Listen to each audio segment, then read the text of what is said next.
wonderful official tonight. I know about that. You got your badge on.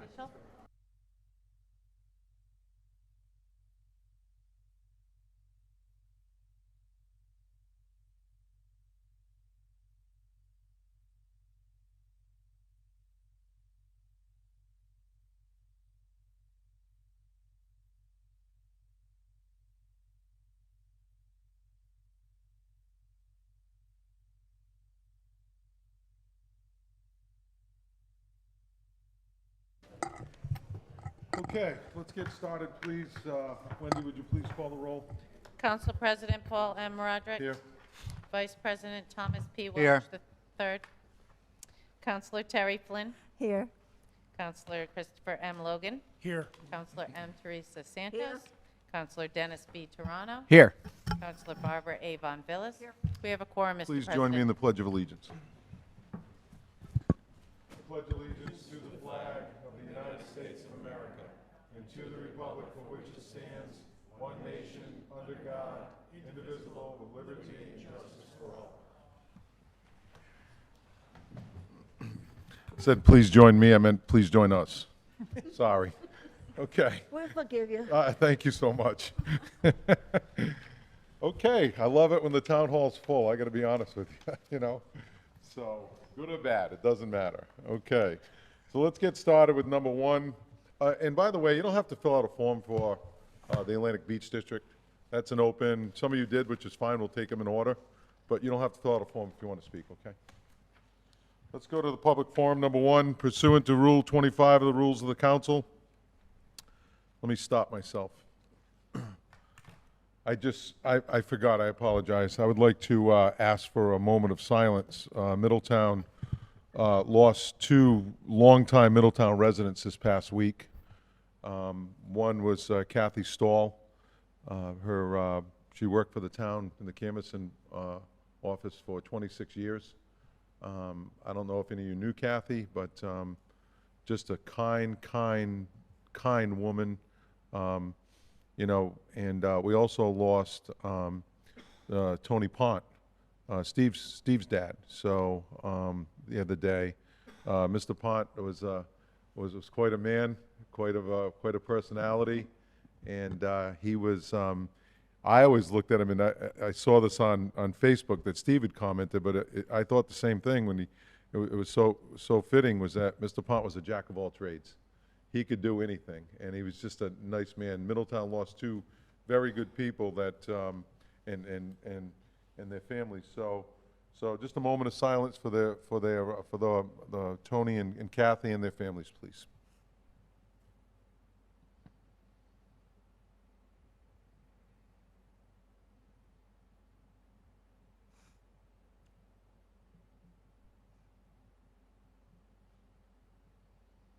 Okay, thank you. Thank you for my cousin. Yeah, Thank you.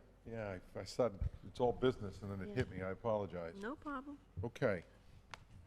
Middletown, we need more people like that, like those two. They're just, if you knew them, you would know exactly what I was talking about.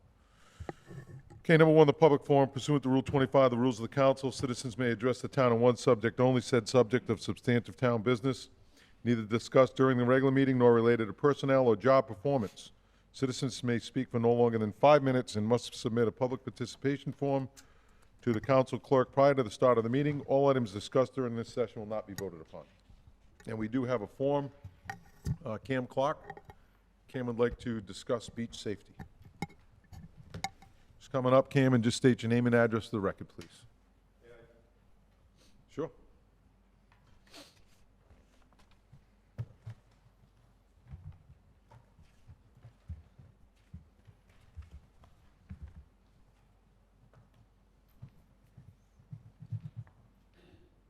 My name is Cameron Clark, Portsmouth, Rhode Island, 58 Long Meadow Road. Last Sunday, I witnessed the Newport Marathon Triathlon. The Newport Triathlon was an unsafe swim event. 7% of the swimmers had to be rescued from drowning. 7% of the swimmers had to be rescued from drowning. Everyone was in danger. Someone drowning will latch onto you and pull the strongest of swimmers to the bottom, and they both die. So every swimmer in that event was in danger.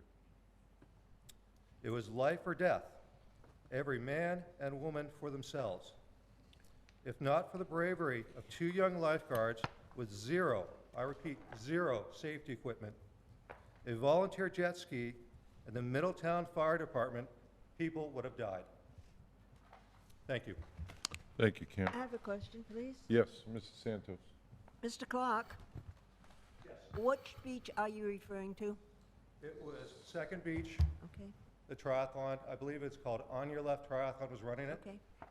Thank you very much. Yep. So, I just have a, Sean, was the beach open? It was a permitted event by this committee.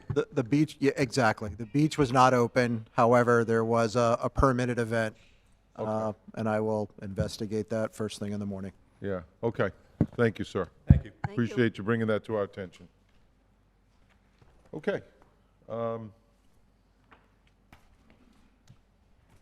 think that's, Paul, do you want to speak during the, you don't want to speak, this isn't for the public forum, is it? No, okay, I didn't think so. Okay. Yes, sir, Mr. Bagwell.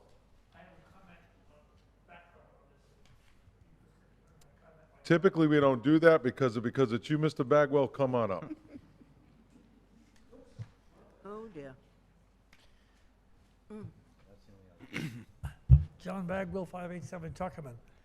My daughter was in that triathlon, and by way of background, the waves were average surf, but because of the surf, the swimmers had to swim from the beach out to the white markers, which was one hell of a long way, and that's where the swimming began. I said to my daughter, well, why didn't they swim from Third Beach? Why didn't they do the swimming there? And they said, well, they talked to the athletes, the participants, and they were told that if they did that, there was not enough parking at Third Beach, so they'd have to park at Second Beach and ride their bikes to Third Beach. And they decided they would take a chance and do it at Second. So I think the next time they do this, they ought to be directed to have the swimming at Third Beach. I mean, Second Beach, the gentleman who spoke was right. People could have drowned. And my daughter said there were people calling for help. And so I would urge the town the next time this group, or any group, wants to have swimming, that it be at Third Beach, not Second. Okay. That's my comment. Mr. President, All right, thank you, sir. Dennis? I'm like really surprised that they didn't have someone there in the water with them. They normally have boards there, people, in the water with the the boards and stuff. So maybe that's a hole in our application to make sure that they're going to have, Well, that- safety there Yeah, for that, that's what I was going to ask Sean. I mean, I don't know if he has answers tonight or not, but he said he was going to look into it. But when we permit, and also Wendy, when we permit an event like that, I would just assume, I guess, and maybe we shouldn't assume that, I shouldn't assume that, if the beach is closed, if we don't have any lifeguards on duty, they have to provide their own, or how does that work? They would typically provide a safety plan. I am aware the fire department did have a jet ski in the water, Okay, but I really need to sit with the chief and find out okay. what happened. Yeah, we're lucky, I guess. I mean, maybe we just need something we need to look at without permitting. Yeah, the one thing I'd point out, the storm was going by, so there were warnings of high waves and rip currents. I'm certain that may have played a part in what transpired, so Okay, I'll get back to everybody. okay, Thank you. yep. Mr. President, Yes, ma'am. since you're collecting information. Yeah, absolutely. My husband was also in the triathlon. It was his first. A heck of a start. How did he make out? He actually came in second for his age group. Did he for really? men. Yes, he did. That's And he- because Tom and I didn't compete. That's That's the what only it was. reason, I'm sure. Just kidding. So I just would let you know that it was a qualifier event for those who do triathlons professionally or, whatever category that falls in. And what they did do is they cut the swimming in half because of the conditions. So it either couldn't be a qualifier or they would have to run numbers to make it equitable for a qualifier. And it's always optional. You don't have to go in. And I believe they did have people in the water. So I think there's a lot of information to still be gathered before we, Okay. Make judgment. That's Yeah, all. yeah, but I agree, but we just need to gather the facts and, make sure that, hey, if something like this is gonna occur again, which I'm sure it will, we need to make sure we have our i's dotted and our t's crossed. Agreed. Okay. Okay.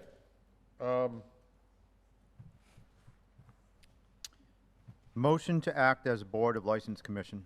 Second? I have a motion to second act as a Board of License Commission. All in favor? Aye.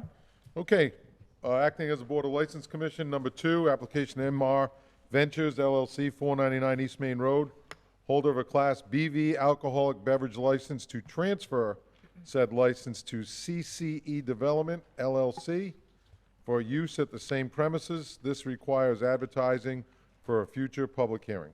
Motion to receive said application and advertise for public hearing to be held on October 4th, 2021. Second?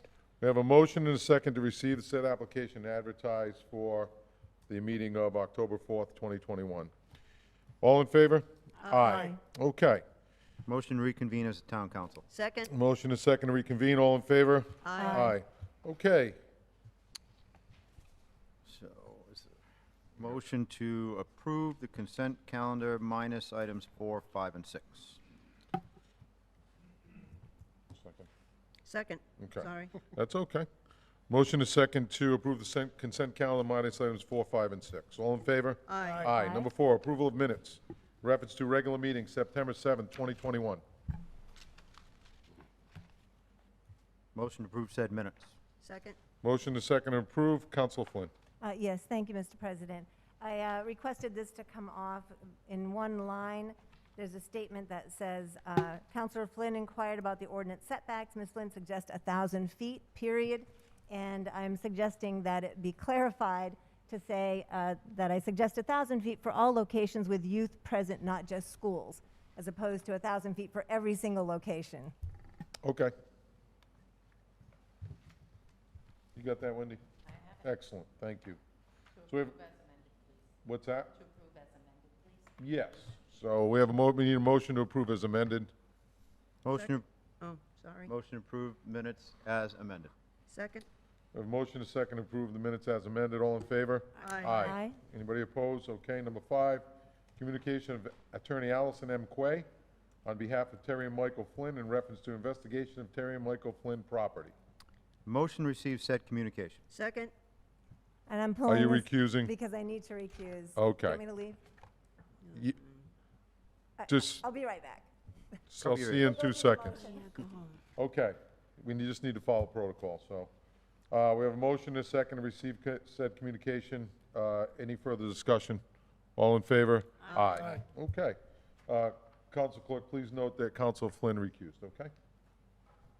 And make sure you get the form, Terry.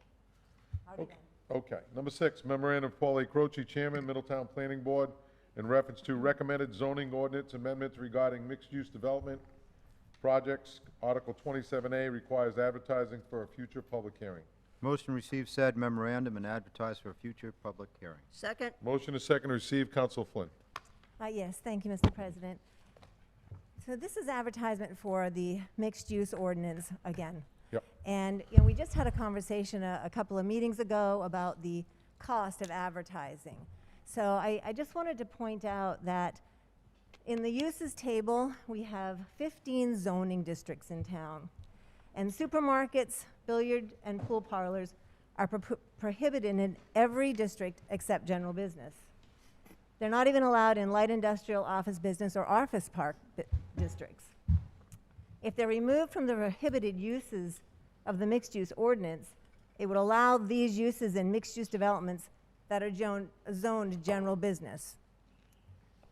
Now, if they're prohibited in every other zoning district, every residential district, and all the other zoning districts, why wouldn't an ordinance allow uses like the supermarket, the billiard and pool parlors that are inherently inappropriate to be part of a residential neighborhood? The mixed-use ordinance in Article 27A states 7 purposes. The ones that are pertinent to the changes that were proposed include number E, and we did not get that part of the article in our docket. We only got the portion that was being changed. So the very first paragraph is the purpose of the ordinance. And one of the 7 says, provide areas for economic development in the community and allow for creative development of businesses that serve the residents of the district and the surrounding areas. Another number G, item G, says encourage development of residential uses.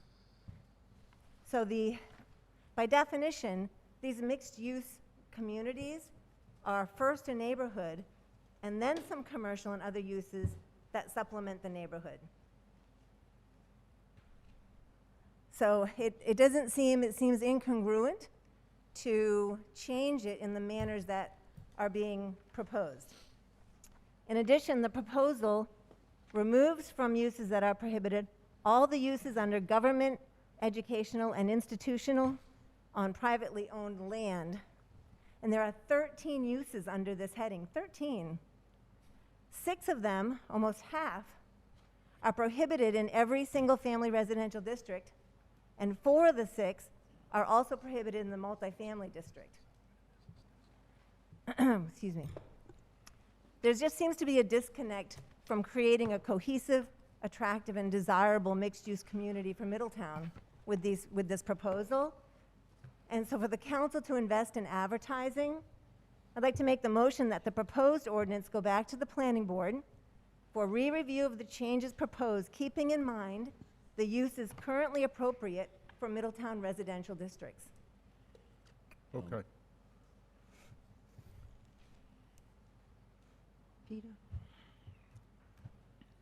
Just to clarify for the discussion, this ordinance wouldn't apply in residential zoning districts. It's in the general business and limited business districts. Yeah, And would allow mixed uses of both commercial and residential uses, but it doesn't apply to No, but- residential, doesn't apply, the mixed use ordinance does not apply to residential zoning districts. But what's Terry's saying is it would allow a supermarket, it would allow a pool hall or billiards and governmental uses, which include 13 of them is what you're saying, correct? 13 different uses, yes. Paul, In areas where there will be residential dwellings. I'm just talking about the uses that would be appropriate in a residential neighborhood. okay. Hey, Ron, do you have any comments on this, or why and Paul's here as well, I don't know if you guys want to talk about why the planning board took that avenue maybe, and proposed that, and maybe answer Council Flynn's questions. So these are amendments that were put forward to the town council several months ago. What's being brought back to you is basically the same list of amendments minus the proposed elimination of limitations on hours of operation. That was originally, or previously, the planning board had suggested removing those limitations. This latest amendment requested or proposed amendment is to keep those hours of operation limitations in place, with the exception of restaurants and limited business uses, allowing those to stay open until 10 p.m. versus 8 p.m. Regarding the issues that Councilor Flynn brought up, these are recommendations that came from the planning board after discussion. And as I discussed with you the last time this came forward, the goal was to provide some flexibility in the ordinance to promote the use of the mixed-use ordinance within town, which would allow for mixture of commercial uses and residential uses, and allow for what we, or the planning board feels is appropriate development in appropriate parts of town in the limited business and general business districts. Okay. Any councilors I don't know if that helps answer your question or not. It wasn't a question, it was an observation that, Okay. you know, these elimination of some prohibited uses would put uses that you don't typically see or are not desirable in residential areas in a residential area. Okay. Any discussion? Well, I say that I'm having a hard time hearing you, which isn't unusual, and I get that. I'd guess- like it in writing. So I can't take that all in and decide right now. I guess the bottom line is if you are trying to promote residential living and commercial businesses, you want those commercial businesses to be cohesive as a neighbor. So the bottom line is, would you want a pool hall or a billiard hall or a supermarket below you or right next to you? Because that's what this is for. It's a mixed use. It's to Yep. promote businesses and residential. If you prioritize and the goal per the purpose is to encourage residential uses and to have the businesses serve the residences. I read you that part of the purpose paragraph. And if you're putting in those businesses that aren't typically seen in residential uses, I don't feel like you're meeting the purpose. So you want to advertise, that's fine. I'm just pointing out to you, it may be premature, depending upon what the wish and the goal is of the council at large. Okay. Mrs. Vaughn?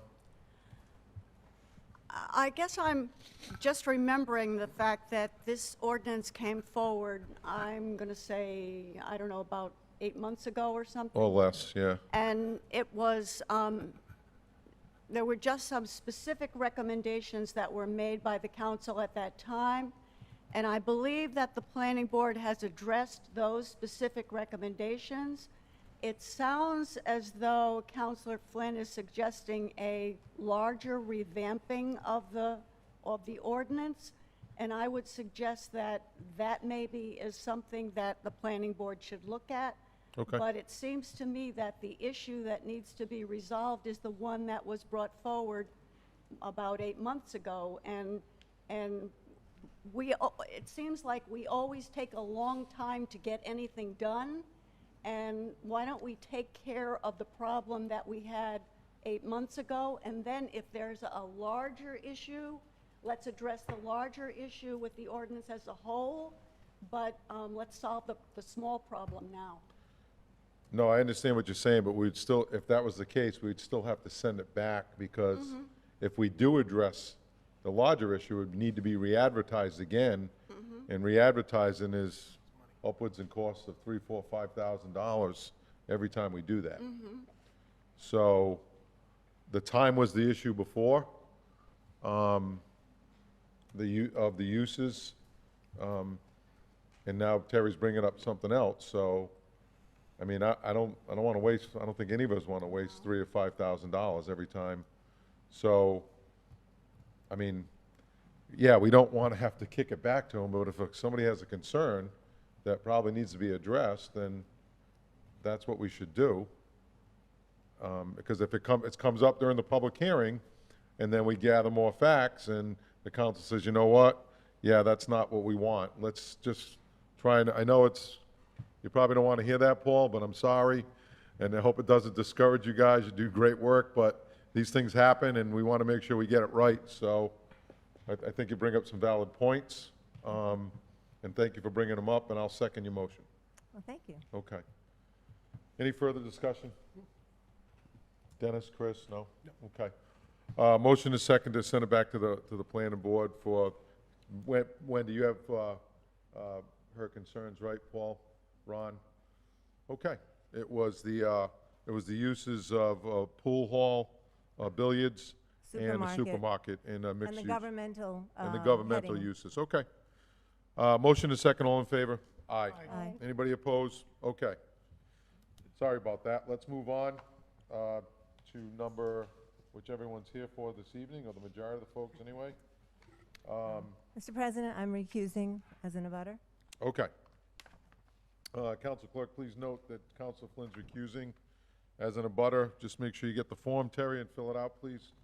Number 7, memorandum of Planning Board Chair in reference to proposed Atlantic Beach District overlay zoning. Motion to receive said memorandum. Second? Have a motion to second to receive. All in favor? Aye. Aye. Paul? Paul Croce is our chairman of our planning board. Just your name and address for the record, please.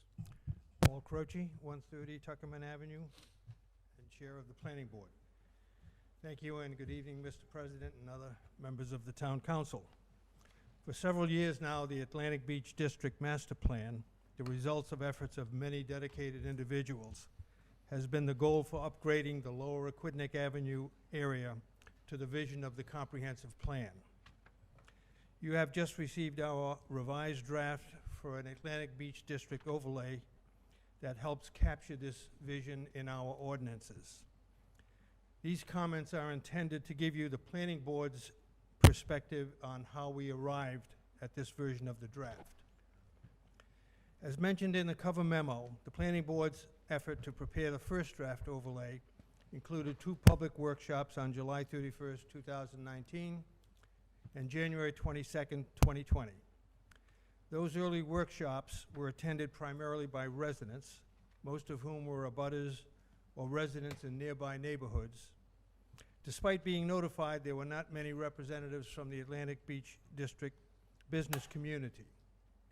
Most of the comments at these hearings were addressed at either limiting, in some form, the expanding presence of hotels or assuring other proposed improvements considered were not just for the tourists, but also for local residents.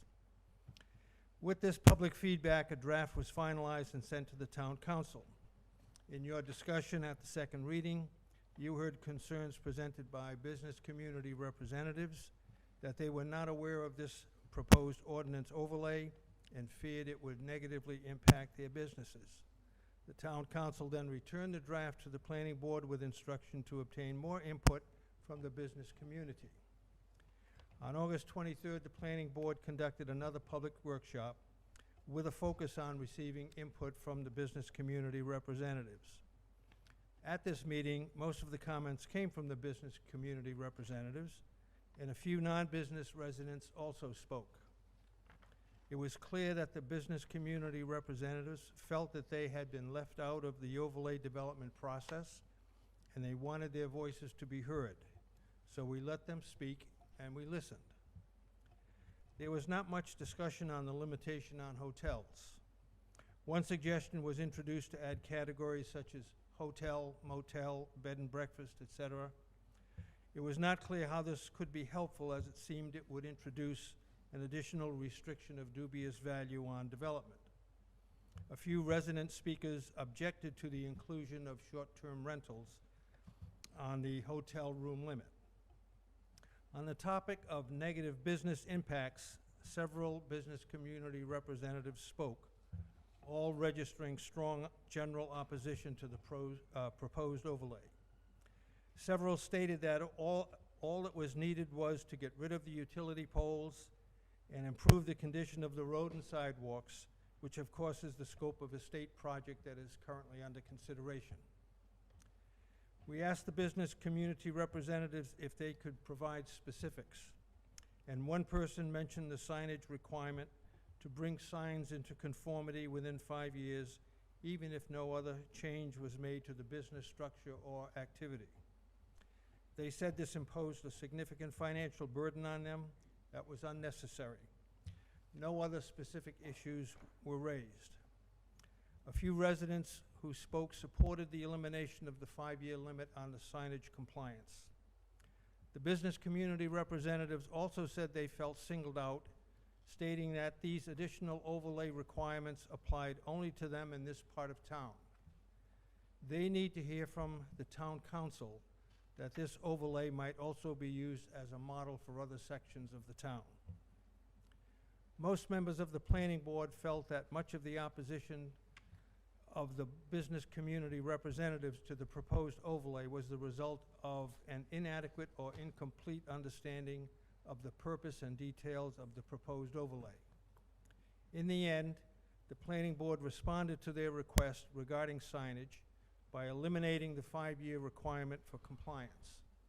In addition, the planning board voted to continue using the number of rooms as the limiting hotel parameter, though they removed short-term rentals, so the number limitation on hotel rooms changed from 279 to 260.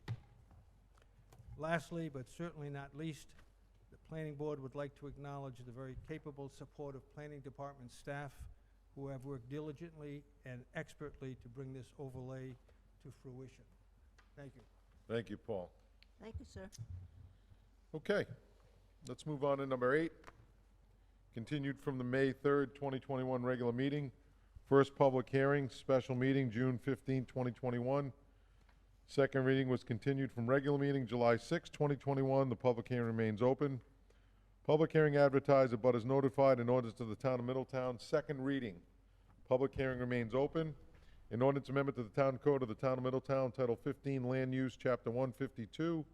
Zoning code is amended by adding new Article 30, Atlantic Beach Overlay District, adding a column and other revisions to Section 602 regarding uses allowed in the Atlantic Beach Overlay District, adding new lines to Section 603 regarding dimensional requirements for the Atlantic Beach Overlay District, and adding definitions regarding signs to Article 12, Section 1202. The planning board recommendation is on file. Public hearing remains open. Second. Okay, so the public hearing remains open, and again, you didn't have to fill out a form. We do have some folks that did fill out a form, so we'll take them first. And then we'll start the public hearing, okay? Dennis Berry. Dennis, come on up and state your name and address for the record, sir. Thank you, Mr. Chair, members of the council. Dennis Berry, a member of the Mazzarelli and Perillo families who've owned the property at 64 Warren Avenue for about 100 years in round numbers. Is that all? That's all. All right. We'll have to count that. It might be All right. 95 or something. All right. What's his address? But I come in two messages this evening.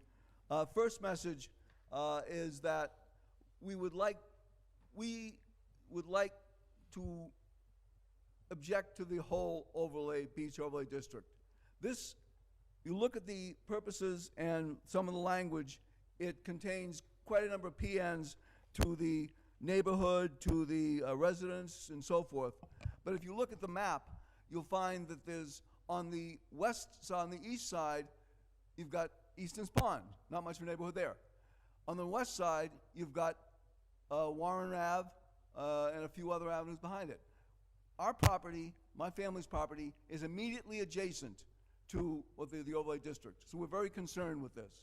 We find that there's a number of problems with this district. It would reduce, we understand it's going to reduce the setback from 50 to 20 feet. We understand that from previous conversations. This could be putting the buildings, could be a view problem. I've discussed this briefly with our planning board, and wherever they cite them could be a problem. There could be a traffic problem because persons coming through, rather than go through the district, might come up Newport Ave, down Warren Ave, and either head back in or maybe over off to Second Beach. So that could be a problem. You've got environmental drawbacks. You've got auto emissions because they're going to be parking in the rear. Well, that's fine for the district, but what does it do for those immediately adjacent to the district if they're parking in the rear? You've got breezes, you've got environmental problems such as dumpsters, trash, the normal noise of business, which is just part of life, but you're all putting it all to the back, i.e. the back of the district, adjacent to Warren Avenue. So that's our concern. And we feel, and I don't know if there's others here, but we feel it should be stopped entirely. I sort of agree with what was said by the business district last time, that all you really need to do is maybe fix the sidewalks, fix the roads, and I think that should be enough. I'm going to also add to you in a proposed amendment, which I have in front of you. And if, in fact, you determine to pass this overlay district, I would draw your attention to Site 3002, Site Design, Section C. I have proposed adding just a very few words to that. And you'll see in front of you, you should have in front of you my proposed amendment, which I believe the clerk gave to you. I'm asking that you add the words, "and for the benefit of local residents." The section as it is now, in order to promote and preserve scenic views, buildings shall be located on the site in a manner designed to preserve significant coastal and pond views from the public right-of-way and for the benefit of local residents. That language is taken directly out of previous sections of the overlay district, for the benefit of local residents. I did not make up those words. They're in the ordinance. I'm just applying them, taking and applying them specifically to this point. Can you, I just found the paper, I was searching through the papers I had up here. Yes. Can you just repeat what you want to add? Be happy to. If you have the document, this that I do. passed out, is the underlined language. Okay. That underlying language, then, that's all I'm asking be done. So you want us to implement in for the benefit of local residents? Yes. Okay. And I think, I know I'm down to less than a minute to talk, and I will respect your timeline. But if you read the rationale, I think you'll see that it's designed to preserve the significant, you want to preserve the views for the people on the Aquidneck. Well, how about preserving the coastal views for the people on Warren Avenue? Shouldn't we be worried more about the views of the neighborhood than we are for the tourists? And if you look at the only thing that's going to be a problem, since the fish in Easton's Pond aren't going to be much of a view this way. It's going to be the people on our street looking out that way at the coast, on Easton's Pond, and the opening. And all we're asking is that we be treated the same as the tourists. I hope my time is near the end, and I thank you very much. I would ask you, before you vote on this, to please read the rationale that I've written, and thank you very much. Thank you. Mr. Berry, Yes. excuse me, may I add to your recommendations to sidewalks, the road? How about crosswalks? People cross anywhere they want to with their phones. They don't even hold on to their kids. The kids run across the street, and you can hear cars screeching to a halt. I'm all in favor of it. Thank you. I have I have a little habit. If I go to the Cumberland Farms for coffee in the morning, I leave my house, go down one way, do almost like a circle, and come back. So I have to cross that road twice. So crosswalks, fine with me. Terrific idea. I believe that's part of the plan, Yes, so. it's actually been approved. Thank you. Okay, thank you, sir. Okay. John Joven? John?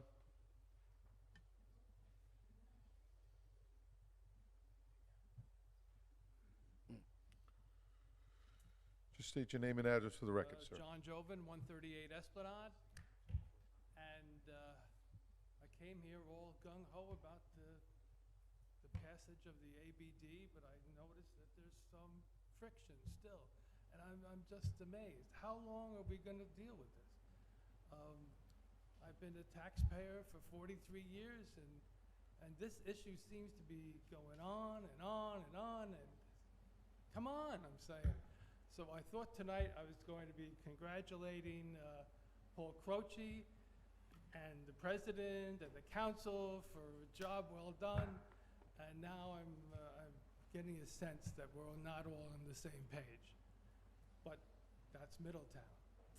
So I'm getting a sense that it takes a long time to push through things. And I'm just asking that we got to do something, sooner than later. Okay. And that's all I have to say. Thanks to the planning board and thank to you folks for your dedication. And that's all I have to say. Okay, Let's John. do it. Thank you, sir. Appreciate it. Colleen, Paul? Just your name and address for the record. How are you? Good, how are you? Good, thanks. Nice to see you all. Colleen All, 87 Warren Avenue. I'm here to support the Atlantic Beach District overlay. I'll have to ask Ron, but when you say it takes a long time to do things, Mrs. Von Velis, I was on the planning board in 2005, Ron, 6. We had that idea then. So, Yeah. let's move on it. I'm in support of it. There are a couple of things like flat roofs. I don't object to flat roofs. I wish Cumberland Farms had a flat roof so that I could still see First Beach from my window. It wiped it out. Island Sports has a flat roof, and I think that building is representative of a beach district building. It's, it's fine. So that would be one of the few things. And I think that Mr. Berry brought up a lot of good points that maybe I hadn't considered before. But my views are already pretty much taken away. So things that have happened before. And as far as dumpsters go, I mean, I'm woken up at 4 o'clock in the morning, often with dumpsters being emptied. So I've been in that neighborhood for 38 years. And things do change, and as a resident, you will accept that things change. I would hope that the businesses would accept that things change as well. I mean, I think that I support the businesses there. I would like to think of it as a community where we support one another and that there's consideration for the neighbors who have lived there, in many cases, a lot longer than many of those businesses have been there. So I think it should be a give and take situation. And from my point of view, this overlay district would only enhance the neighborhood, would want to draw more people to it. I don't think the spirit of it is intended to be restrictive to businesses. I think the spirit of it is to enhance our community and make it a place that people want to stop and eat and look at the water as opposed to just driving through to get to Newport. So I am in favor of it. I support it.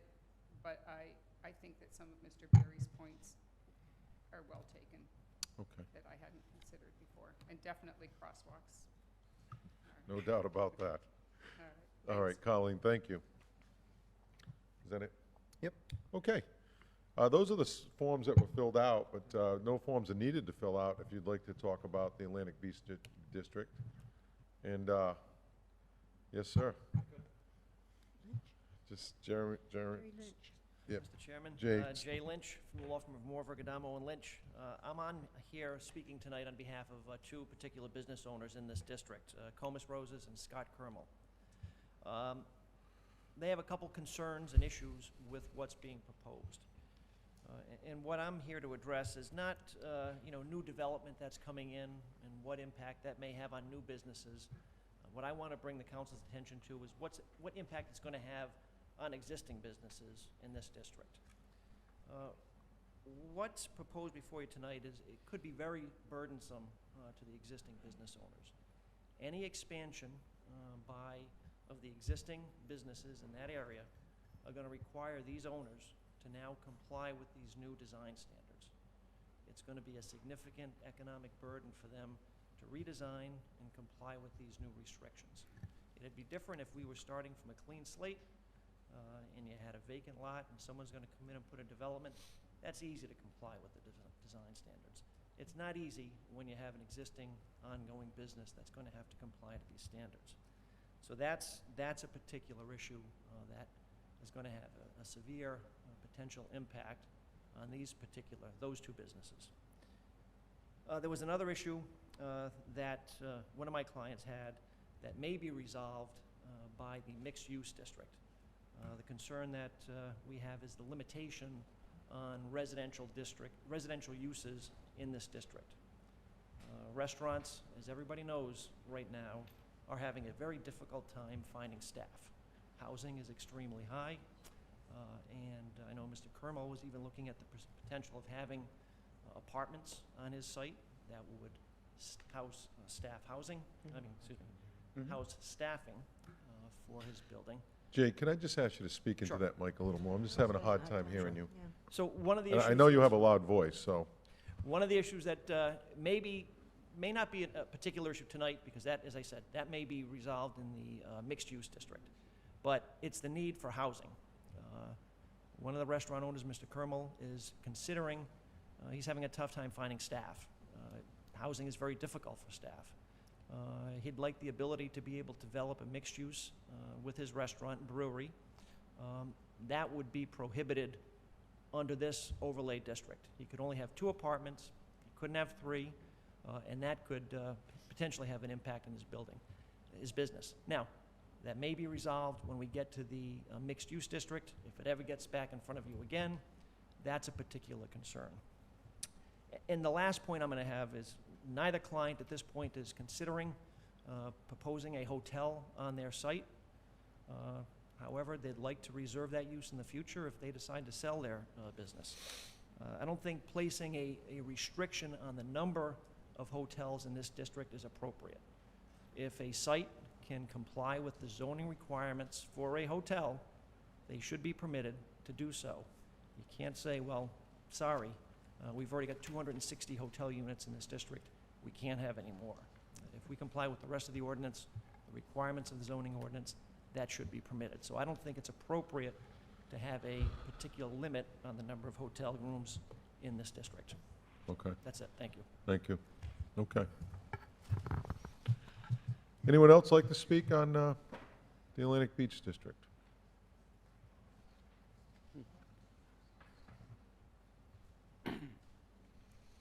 Hi, Val. Valerie Gelb, 94 Shore Drive. One of the areas that, excuse me, is of concern in this area for the overlay, it's understood that administrative subdivisions are not presented to the planning board at this point in time. To me, the ABD is an area of deep concern and great interest to many and to the town, and a gateway into Middletown. Is there a way, and you know better than I do, but to propose for the overlay that all applications for this particular area be presented to the planning board? This is a public service, allowing for public hearings on every application for this sensitive area. Because people will argue that there's no more developable land. Yes, there is. Every piece of property could be developed. There's many properties that are owned by the same people. 3 properties could be combined. 2 properties can be combined. So that's number one. So I would hope someone. I'm not sure, I think I get it a little bit, but I want to make sure you're a little bit clearer on what you're proposing or what you're asking. Is that today, when there's an administrative subdivision, is the terminology quote unquote, and what that refers to is that the planning officer and the zoning officer have the right to say combining properties is fine, subdivision of properties is fine. It's done through administration versus all the others are done through a public hearing through the planning board.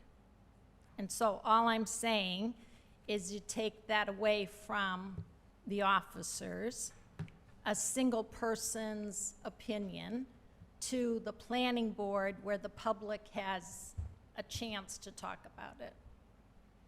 Can I just stop you right there, Peter? I mean, just legally, I mean, I understand what she's saying, and it's a valid point. In terms of administrative subdivisions, and those can be both subdivisions where you're taking a lot, maybe you got a 20,000 square foot lot in the R10 zone, and you can split it into 2 10,000 square foot lots that fully conform to every single zoning requirement. That's an administrative subdivision, not putting in roads. You could also have 2 10,000 square foot lots in the R20 zone, and you merge those together. That's also, even though you're merging, it's still an administrative subdivision. So it wouldn't have to go before the... Well, no, in terms of the process of what goes before the planning board, what can be approved administratively, the types of hearing, the phases, the notice, that is all prescribed by the statewide Planning Act, the enabling legislation that we have to follow. And we don't have the ability to change what those requirements are and what those processes are. It's very specific, much more specific when it comes to the planning board than it is with regard to the zoning board. There are very specific and strict timeframes in which these things have to be done. We've looked at it a couple of times in terms of maybe requiring additional notice or public notice in certain instances where the state law doesn't require it, and we've looked at that and made the determination that we can't vary what that state law requires. So we would have to ask for enabling legislation in order to, if we were going to propose something like that, to get it changed, it'd have to go to the legislators. It wouldn't be something where we could vary the requirement at the town level. Okay. Okay, we're always learning. Okay. All right, on two other areas. At the town council public hearing, to me, it exposed a contradiction in building mounted facilities. By definition, they're not disguised. Overlay draft requires them to be disguised. Therefore, I see it as a contradiction to have that use as an S. And I believe, and I could be wrong, but I thought, Ron, you were going to change it to a no. Did you change it to a no? Because I don't see it on the form, on the uses table. Which one is it, Val? It's the, So I have the uses here. So the latest version of the draft, that it's not attached to the docket, because I believe the item attached to the docket is the original advertised version. The amended version, which you should also have, does prohibit wireless communication facilities in the district, so it would address that concern. Okay, excellent. Thank you. See that, Val? You Yeah, asked and he's you're getting the all your best. questions I answered. know, it's What are amazing. you gonna do? All right. Another contradiction, and hopefully you did this too, Ron, but in the uses table, there's rest, retirement, convalescent, or nursing homes, and resident care and assisted living facilities. We discussed this at many hearings, that these are the most vulnerable populations. It's a very vulnerable area. That's our hurricane evacuation area, and it is definitely a flood zone. So the senior independent living is prohibited as a vulnerable population, yet rest, retirement, convalescent nursing homes, and resident care and assisted living facility, who may actually be more vulnerable because you have to have someone else move them, is a contradiction to prohibit a vulnerable population but allow by right with a special use permit an even more vulnerable population. So that was my other one, Ron. And I don't know if that was changed, because a couple of them are Ns, nos, and some others are special use. Okay, can we get her an answer? Because I'm trying to go through here. I still see it as a It's, special use. Well, I don't know if those pages are numbered, but No, like they're not page numbered. 15.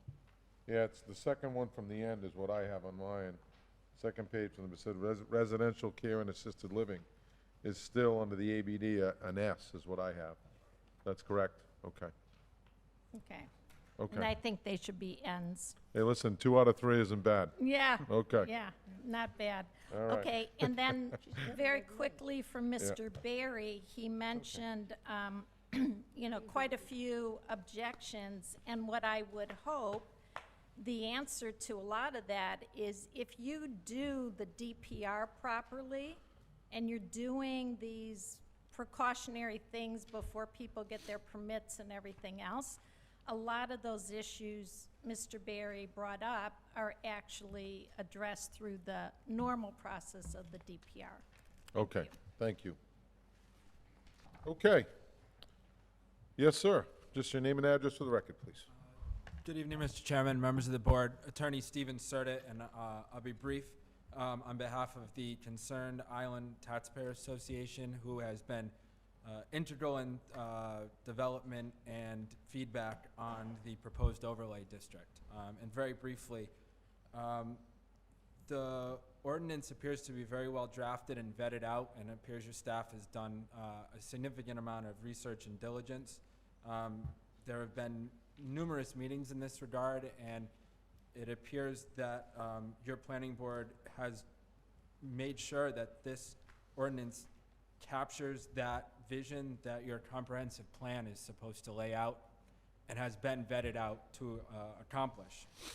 While there are always concerns and there are always instances and inferences which we can create that create a spider web of different possibilities, there are avenues for relief still for all of the business owners and anyone in the area. There's still the opportunity to apply for variances and other forms of relief from all of your different boards.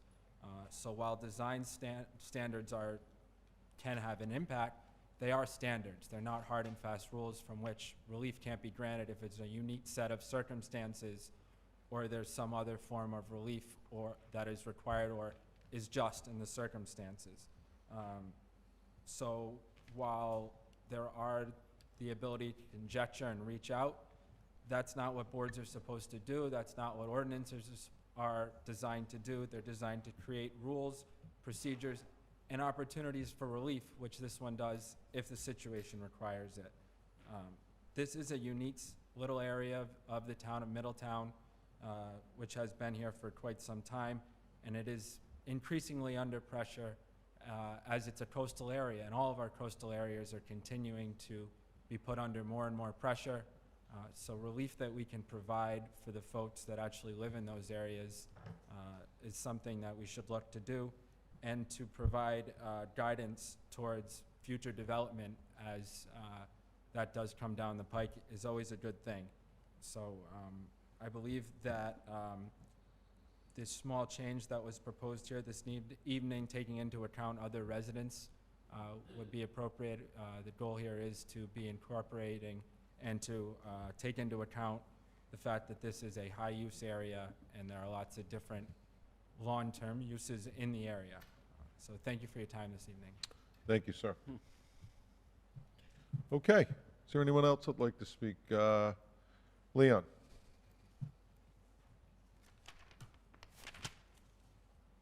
Good evening, Council. Leon Amarant, 60 Island Drive.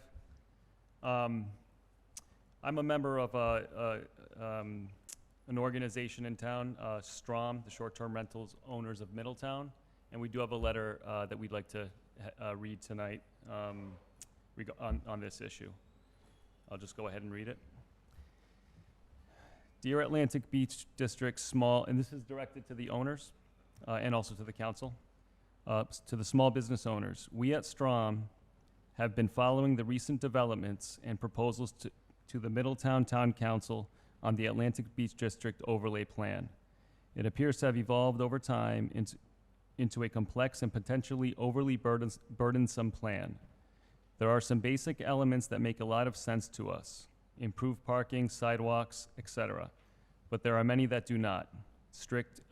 For example, strict aesthetic guidelines and requirements.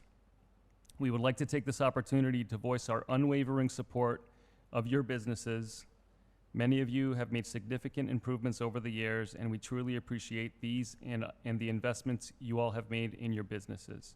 The last couple of years have been unusually difficult for us all, and we need to support each other. The Atlantic Beach District is gradually becoming its own unique and vibrant center, a mecca of activity. At STROM, a group of close to 100 local rental property owners, we place huge value on all that this area of Middletown now offers our guests, mainly vacationing families. Our guests are very happy with the amenities in the beach district and frequently give positive feedback about them. The vast majority of STROMers, us as owners, promote your businesses in our rental guidebooks, including the latest menus and other promotional material. Guests who book with us and return year after year notice and recognize and are happy with the continued improvements you all have made and the additional local businesses that have established themselves in the Atlantic Beach District. For example, Clementines and Rejects, to name just a few. Our guests love being able to enjoy a night out without having to go into Newport proper. We hope the Middletown Town Council will start listening more to the feedback from its constituents when matters like this are being discussed. We encourage the Town Council to consider feedback from the local business owners that the proposed plan affects. The Town Council should certainly allow them the opportunity to provide their input prior to any final approval on the Atlantic Beach District Overlay Plan. STROM would like to collaborate with the businesses going forward. Together we represent the heart of the area and our opinions and suggestions should matter. We look forward to forming a cohesive and collaborative group together and would welcome collaboration in the future. Sincerely, Strom. Thank you. Okay, thank you. Okay. Judith. Just your name and address for the record, please.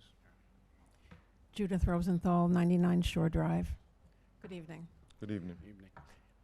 As a design person and hearing a lot about restrictions in the overlay, I was sort of prompted by my curiosity to put together a spreadsheet showing some of the, I guess, prohibited or encouraged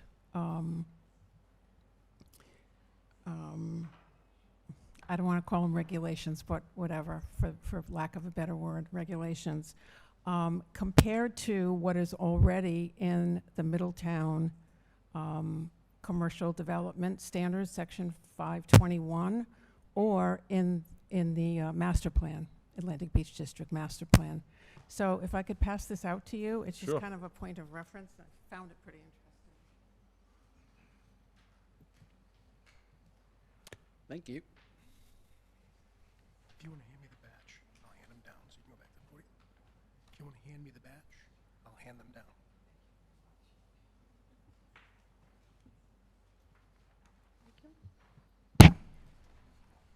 Thank you. So if anyone has any question, I'd be happy to answer them. I just found it curious that many of these design standards in particular that are in the design manual are just, already standards for the whole of Middletown and in the Atlantic Beach District Master Plan. So, thank you. Thank you, Judith.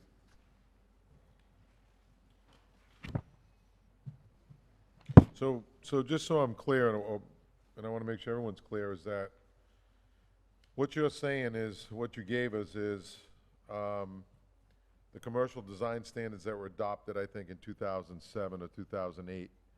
You're citing them here with the X's, and they're the same as, that's the correlation you're trying to make, that a lot of these that are already in place are going to be in place if this passes for the ABD.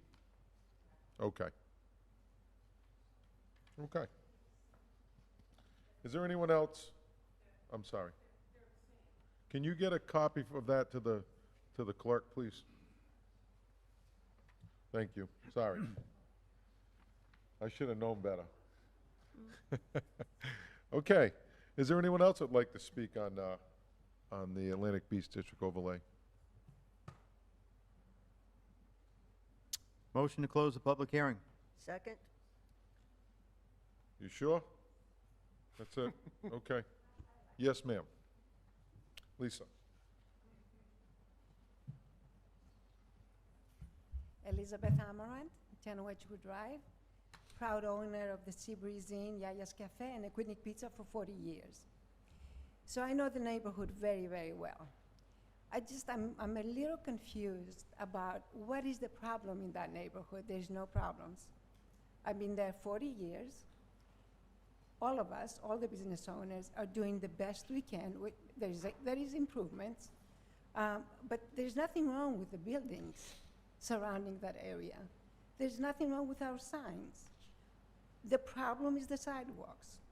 The only complaint that I get as a business owner from our visitors, my customers from Newport, Portsmouth, it's the sidewalks. Fix the sidewalks, make it attractive for people to walk on the sidewalks. There is nothing wrong with the businesses. We've been there 40 years. Each one of us, when we have the financial comfort to improve our properties, we will come before you, we will come before the planning board, before the zoning board, with our plans, and you can approve them or turn us down. But to impose these restrictions to us, and when there's no problem, I don't know what the problem is. There is less than half a mile that you're talking about.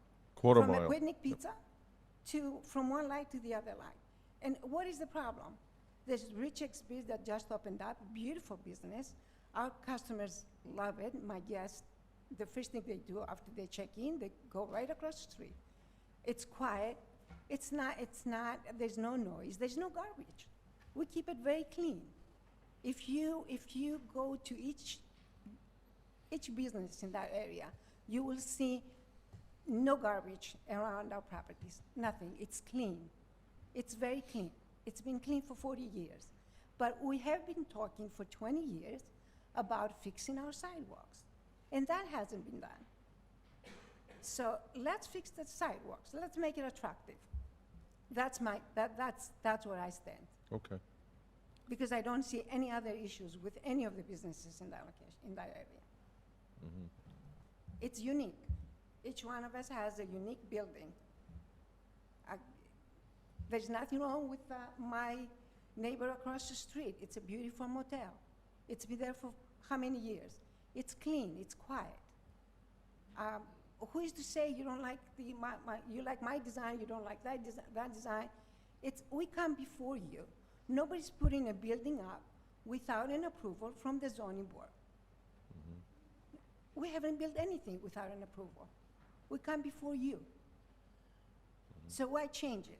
Why go through all this trouble and all these expenses? It's taxpayers' expense.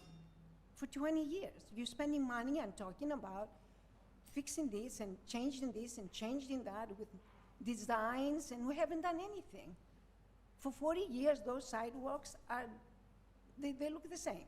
You cannot walk them. There's no way that a pedestrian can walk those sidewalks. So let's start from that. And like I said for the last meeting of the planning board, give me a sidewalk and I will give you a new sign. I see you still have jokes, Lisa. Yes. Yes. Thank you. Thank you so much.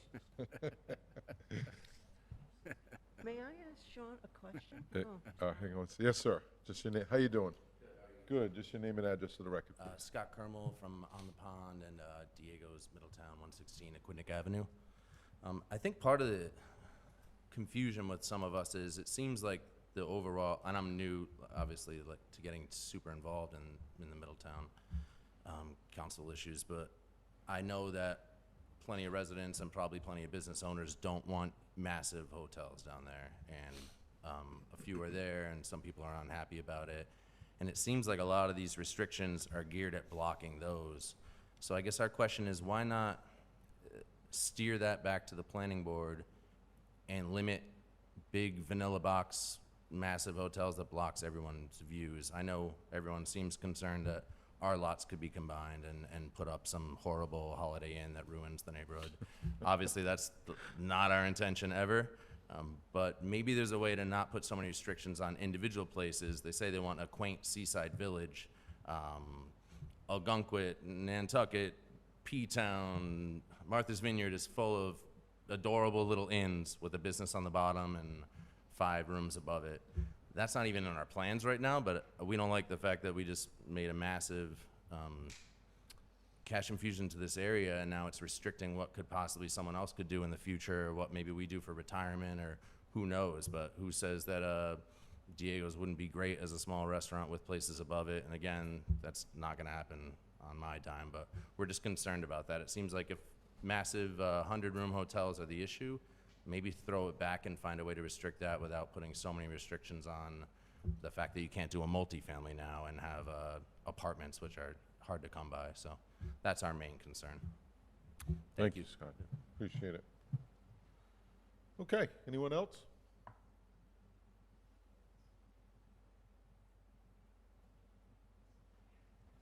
I already said it. Motion to close the public hearing.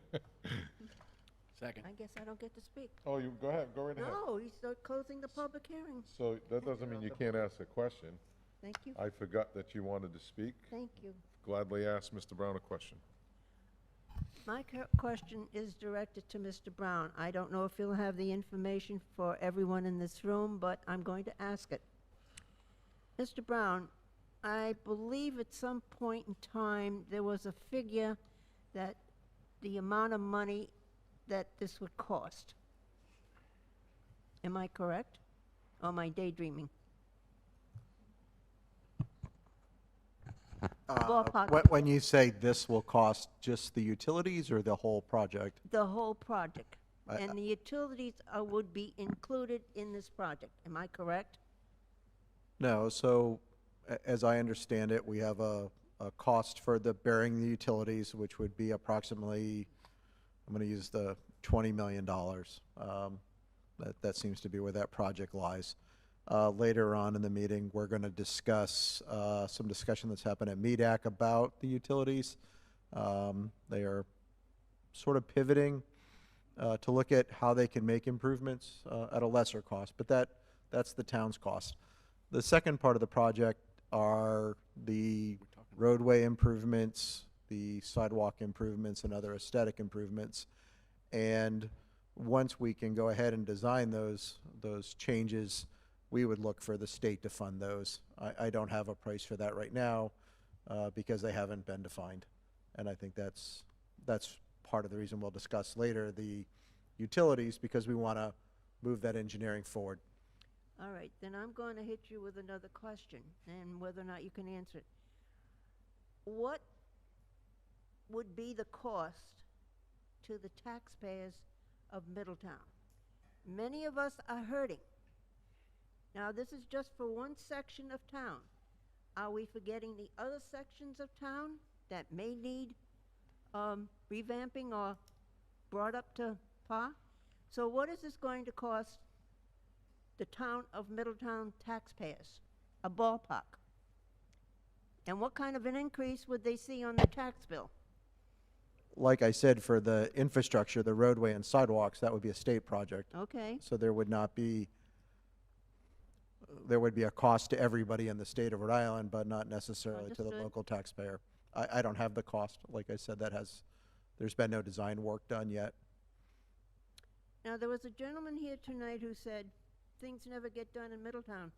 I've been waiting for Aquidneck Avenue. How long? For our students to have sidewalks to go to school. What did they do? They fixed the section from Greenan Avenue to down south, going south on Aquidneck Avenue. They paved that. The other section from Green End to East Main Road, it's not done. Forget our students, they don't need a sidewalk. If you sit in a restaurant and you see these children, not children, they're adults, young adults, going to school, what do they got? They're going against traffic, okay. What do they got in their hands? Cell phones. They're not paying attention to all the trucks, trailers, and everything that's going on Aquidneck Avenue. They don't care. Everything takes its time. And we're looking at a section of town. I'm going to ask a question. How many remember the county food mart? Okay, there's one. How many remember the old Surf that had the big ball in the front? Thank you. How many remember Sullivan's Hardware? Well, very good. We're getting better. How many remember Lynch's Grinder Shop? Oh, we're getting better. And what's been in the area for a very long time, it's been that little motel that's sitting on just before the turnoff across from the I can't think of the name, Seabreeze. It's been there for years. Sidewalks are needed. Crosswalks are needed. The road has to be fixed. But let's think of our other taxpayers in town. There are things that they need to have done too. Let's not put everything on that portion of town. This is Middletown. We're all paying taxes. We all pay their salaries, a little bit of our salaries. But let's think of Middletown as a whole, not just one portion in town. Our taxes are for the whole town, not for just a portion. Mr. Brown says that the portion of this is going to be paid for by the state. Who pays the state? It's your taxes, my taxes. I'm looking around. We're not all getting younger unless somebody has hit a magic button that they can reverse our age, I'll be happy to join. But let's think of the town as a whole. We are all taxpayers in this town. We got to think together, not just one area, not the beach area, not back here. It's got to be the whole town. Please, let's get together as Middletowners. Think as Middletowners, not just one group in town. We all live in Middletown. We all pay taxes in Middletown. Let's work as Middletowners. Work together, please. I have seen so many changes in this town, more than many of you have seen. And it's not going to get any better, because we've got to work together in order to make it work. Thank you, folks, for listening to me. To an old Middletowner, and I'm not going to say it, Mr. Rodrigues, I'll zipper it. I'll say it for you, so it's not a secret to everybody. We go back and forth about, she was the only one born in Middletown. And That's she right. probably was. On this council, I don't know about anybody else, I can't account for anybody else, but on this council, I was born on an old farmhouse on West Main Road that later became Navy House. And then Navy base. they came up with hospitals, and that's where the rest of us were born. And that's what she says. I said, listen, we've lived here our whole life. She said, you weren't born in Middletown. I said, no, but I might have been conceived in Middletown. I don't know. So just wanted to get that out of the way. That's what that's about. Thank you. Okay. All right. All right. Thank So, you, folks. okay, let's get back to it. So the public hearing, we have a motion, a second to close the public hearing. All in favor? Aye. Aye. Okay, any councilors have any discussion about what's proposed and any information brought up tonight about the proposed Atlantic Beach District ordinance? I have a question. Yes, Councilor Logan. This is probably going to be directed towards Ron. So we have building design standards. Is there anywhere else in town that those standards are absolutely required? Or is it only being applied to Atlantic Beach District? They're everywhere. That's town-wide. Required. We adopted that in 2006 or 2008 timeframe. So Those commercial design standards are town-wide. And they would. But are they recommended or required? That's what I'm trying to understand. So if there's new commercial development that's coming up on the west side, They're required. do they have to require? It's an ordinance. Okay. Yeah, they have to meet, depending upon the zoning of that, whether it's light general business, LB, whatever it is, they have to meet those requirements. We put those in place back then because, you want a vision of what the town and the buildings would look like, right? And it's not something that's going to be burdensome to, at the time, those regulations to any businesses. Now, there's other regulations. If you do more than, I think, a 25% renovations or half renovations, then you have to meet those requirements, or if you're new. Over time, it wasn't something that was going to change immediately. It was something that's going to change what the town wanted, what the vision was of the town, wanted to look like over time. As businesses changed, businesses were sold, and renovations were made, they had to meet those standards. And they were good standards. They're good standards. And a lot of those standards are, pretty much a lot of the standards are applied to the area now. They're incorporated into that area now, and that was back in 2006, 2007. So that to answer your question, that's town-wide. That's in a summation of why it was done back then. And again, you look in 25, 15, 20, 30, 40 years down the road, as those businesses changed hands or were replaced or, upgrades were made over, Ron, I think it's 25% renovations that you'd have to meet those standards. And I'm pretty sure that's the number. So that's why we did it, so that we would keep up with the times and buildings wouldn't be dilapidated, and that we'd have a nice looking, standards throughout the town, not just in a certain area. It's just that those standards apply here as well. It's town-wide. It's not. Now, a lot of those same standards, as Judith pointed out, are already in place or being proposed. I shouldn't say being proposed, already in place for the Atlantic Beach District. Yeah, I'm looking. Now, the difference is some of the uses is what they're talking, the business is talking about. I think Comus or Scott, Billy might say, well, hey, what if I want to sell my place for a motel?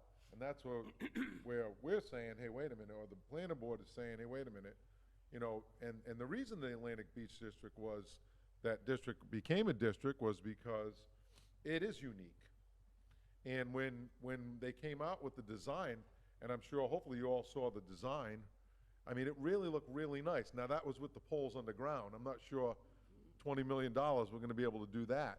But we can improve the sidewalks. We can work with the state to improve the sidewalks.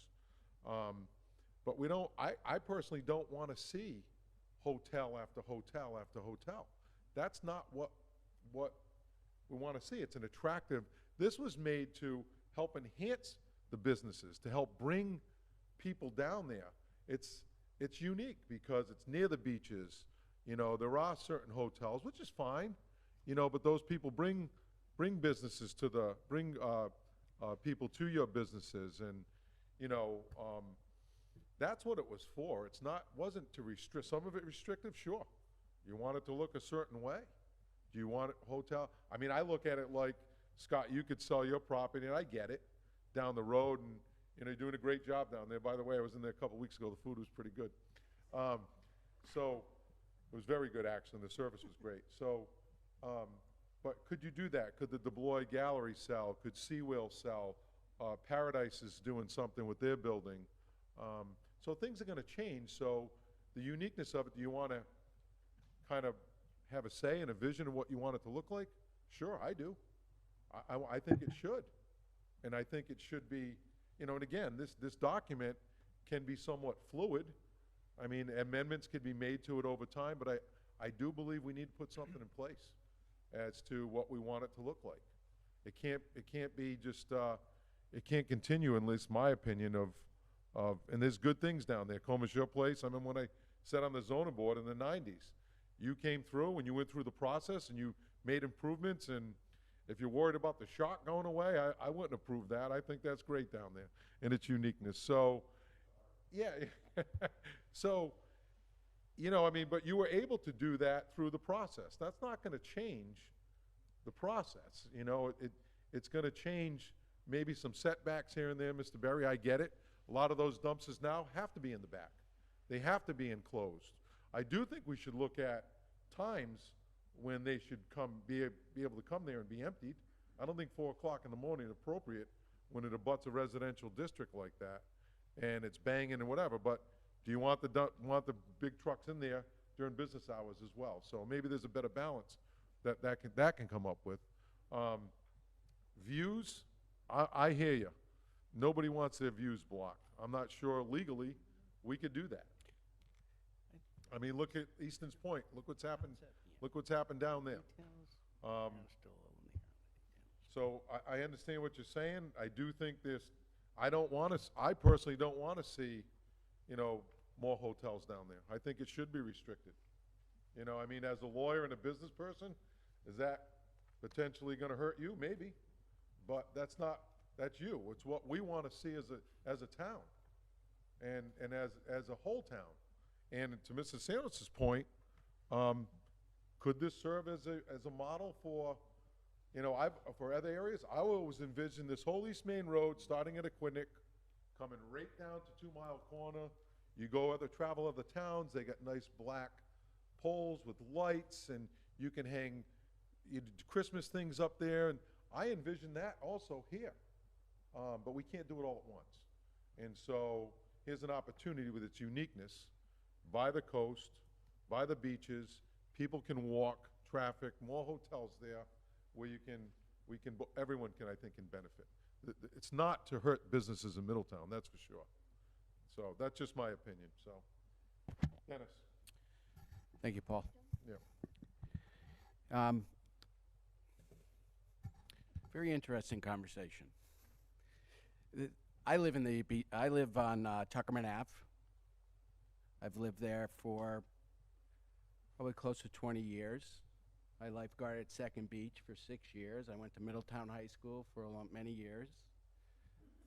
We, yeah, that He took was me, on the I think I was on extended plan. 5 years. But I meant to say the school, the actual school. I was Forest Ave all the way through, right? So I spent a lot of time down there at the district down there, and I think it's a great location. I don't think we've spent enough in that area. As much as people say we got to spend money in other parts of the town, I don't think we spent anything down there to help the businesses. Those sidewalks are awful. And they've been talking about this beach district for a long time. We're going to wish we put the telephone poles down underground when we started talking about it. Okay? Because that's going to bite us. And I'm one, you know, there's other issues, you know, we talk about in Easton's point about the oversized homes.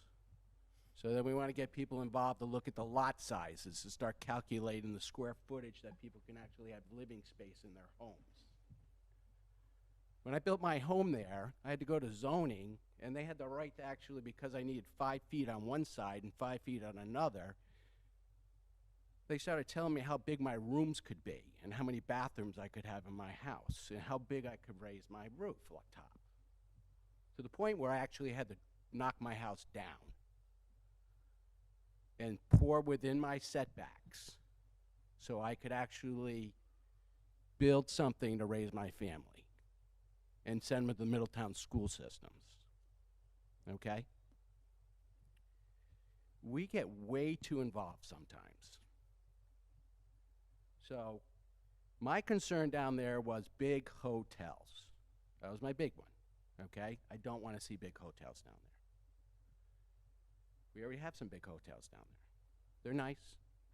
I don't think we need any more big ones down there, okay? My concern is the infrastructure. Can it support it? Water, sewer, traffic. Someone says, wow, you fix that area, the traffic's going to get worse. Has anyone been driving down there? The traffic's pretty bad already today. They're already going up in the neighborhoods. I know I go up the neighborhood to go around. Certain parts of the day, I don't even go down there. I just go up Walcott or I go down to the beach and things along those lines. So I think we need to look at this, and for the people who live in that area, they own these properties. They really should have the big say in this because it's their properties. They bought it. They've owned it. They've paid for it. The bank might even own it. But when I moved back to Middletown, I found out I didn't own what I actually thought I owned because they made so many changes to that neighborhood. I said, did anyone call the bank and tell them that I don't own what I used to own that I've been paying for the last 20 years? Okay? So my point being is we don't need to rush into this, but it is way overdue. I heard a couple things Jay had mentioned in regards to the concerns of a couple of the business people. Someone owns a property down there and they decide to expand on the property. Are we going to make them change their whole building to now reflect what the new standards are? That would be a financial burden, right? So, got to learn a little bit more about that. Paul, I would agree with the trash removal at 4 in the morning. We have the Clam Bay Club up the street from us, and they're running a truck up the road at 6 o'clock in the morning. We had to get on top of that and say, enough of that, can't be in the neighborhood. They don't even think it's a neighborhood. Got to get on the phone. Can't be in here before 7 o'clock, so we got to continually monitor it. So my biggest concern with the big hotels, the infrastructure, making it safer down there. It's not safe. People are crossing everywhere, okay? And we need to stay involved and stay on top of it. We do things in this town, we make a decision, and then we go away. I can give you example after example. This is a marathon. This isn't a race. We need to make change, and we need to stay on top of that and evolve it. And if we didn't get it right, we have the ability to change it again. This ordinance is something we put in place.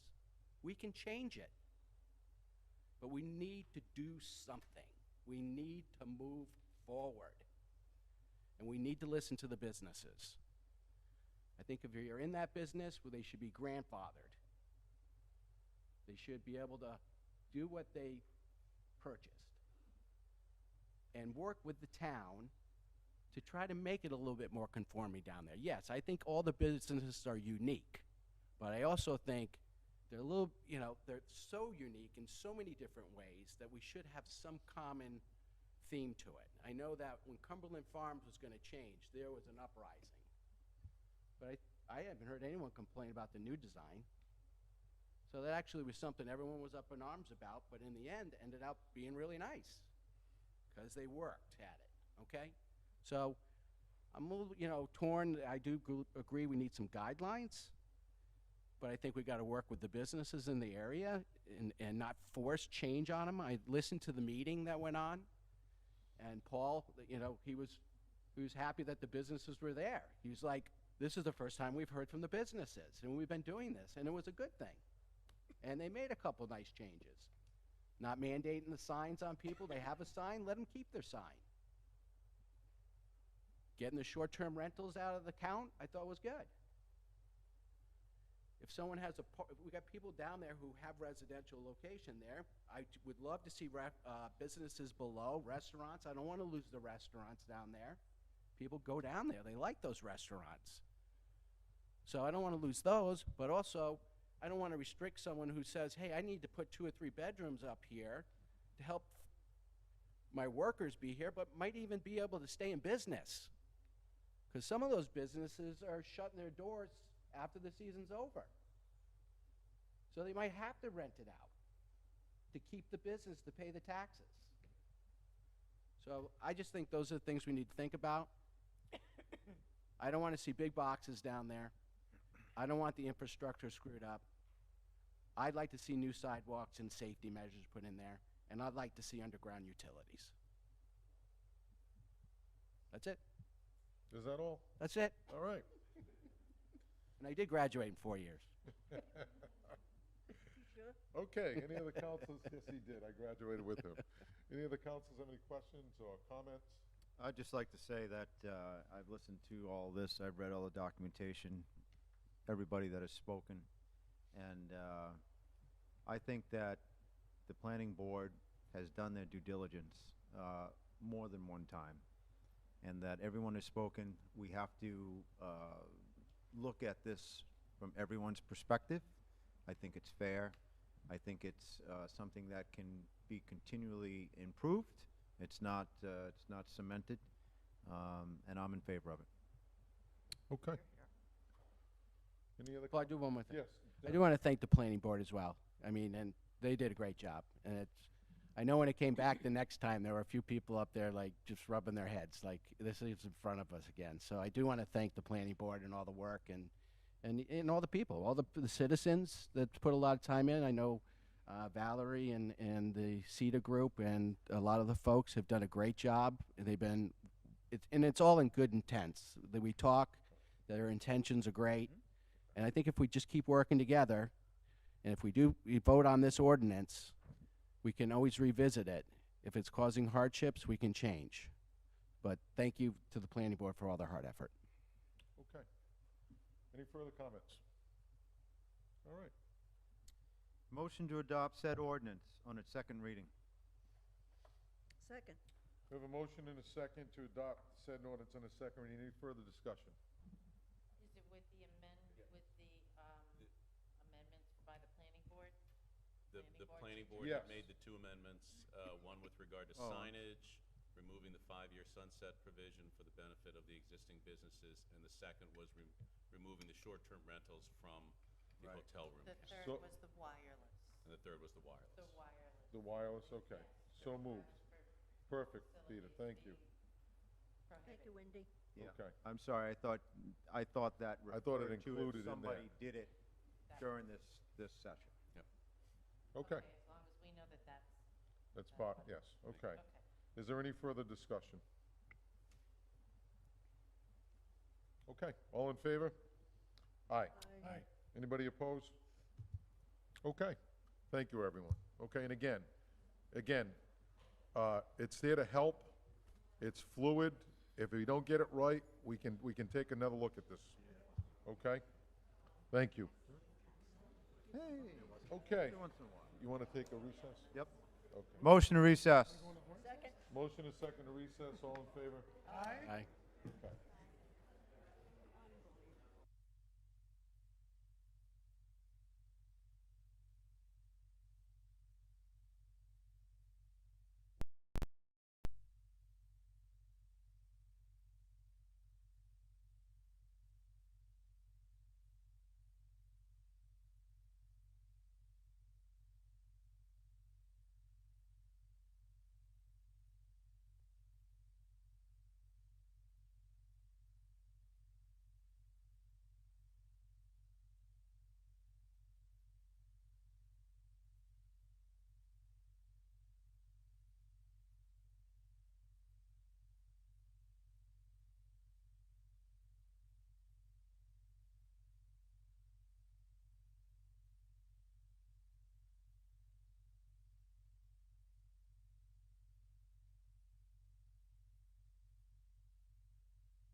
Motion is second to reconvene. All in favor? Okay. Number 9. Other communication, email communication, Bristol Town Clerk in reference to Bristol Town Clerk requesting review and consideration of proclamation dysautonomia, I might have butchered it, Awareness Month. Motion received said email communication. We have a motion and second to receive said email communication. Is there any discussion? All in favor? Aye. Okay. I saw your hand go up, Dennis. Thank you. Town Administrator, number 10, continued from regular meetings of March 18, 2021 and June 21, 2021, memorandum of Town Planner in reference to Atlantic Beach District utilities undergrounding revised cost estimates. Motion received said memorandum. A motion is second to receive. All in favor? Aye. Discussion? Mr. President and Town Council, at last month's MEDAC meeting, Melissa Welch made a presentation to the MEDAC committee, and there was a discussion that followed. And essentially, she suggested that rather than looking at what she called the binary solution for the Atlantic Beach District, which was bury the utilities or do nothing, she suggested a third alternative. What the committee listened to was a presentation and discussion about looking at, first starting with what our goals were down in the district, which were eliminating poles obstructing sidewalks, minimizing lateral lines that cross the roadway, and the third, reducing poles and wires along Aquidneck Avenue. And what she laid out was a strategy for accomplishing those goals, and it was based more on the relocation or reduction in utilities, consolidating utilities within the area. The MEDAC committee looked at the presentation and the suggestions very favorably, and they voted to have the planner, the administration, and member of MEDAC, Mr. Silva, as well as her, to sit down with representatives from National Grid and see what possibilities existed in a realistic scenario with the ideas that were brought forward. That meeting is actually scheduled this week, preliminary discussion, and I think tonight really that's the important message I bring forward to the council, is that there has been this sort of pivot in thought process by MEDAC, and they are pursuing a third solution to improving the situation in the business district as it relates to utilities. So I think once they have that meeting, I can bring back a better recommendation as far as what options are available to the town and what the magnitude of cost may be. Would that be next meeting? I would hope so. It will depend on the meeting that they have with National Grid. Okay. But I will bring an update forward regardless. Why don't we plan on that? Okay. Awesome. Excellent. Any conversation? Yeah, Mrs. Von I Dillis? just want to add something, that in regard to the presentation that was made, it's not just adjusting the lines. I mean, I know that's the thing that's on the table, whatever, but one of the things that came up at the meeting a little while ago was the fact of the sidewalks, and one of the benefits of doing that was going to be making all those sidewalks safe and well done. So that's like a secondary benefit. It was a good presentation. Yeah, okay, excellent. Sean, as far as the Atlantic Beach District goes, and we're talking about utilities and the poles, and they're in the sidewalks currently, could you just explain to the council a little bit of the conversation you and I had late this evening before the meeting? I was actually on my drive home. We talked about, obviously the cost, and everyone knows how we all feel about the cost. But where do we proceed? Say, chances are, maybe Melissa's idea comes to fruition. Even at that, we're still gonna have poles there, right? Maybe less, I don't know. Which is great. But having said that, where do we go with these sidewalks? Because obviously, we need to do something with the sidewalks. And I know it's a state road. In the past, we've partnered with the state, whether it was engineering we paid for or whatever. Now that we've passed the we have something in place, the ABD ordinance. We need to do something. We clearly heard from the businesses tonight that, look, you know,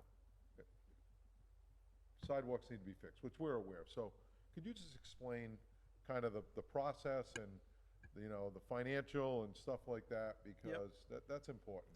So this originally ended up in a docket.